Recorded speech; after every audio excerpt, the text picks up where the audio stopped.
करें या हम पंजाब की बात करें, दोनों सूरतों में हम ये बात करते हैं कि KPK की हुकूमत ने भी अनाउंसमेंट की है जी के जो है ना मुतासरीन की मदद की जाएगी, उनको इतने इतने पैसे दिए जाएंगे। अलीमीन गंडापुर ने ऐलान किया। फिर उसके बाद पंजाब हुकूमत की तरफ से भी इकदाम किए जा रहे हैं।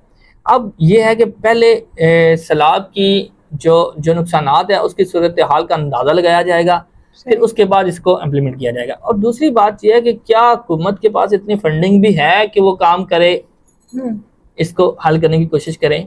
तो इसमें ना देखिए, हम तो यहाँ बैठ के आराम सुकून से बातें कर रहे हैं ना, जिन इलाकों में नुकसान हुआ है ना, जिन इलाकों में सैलाब आया है, उनको पता है कि तकलीफ क्या है।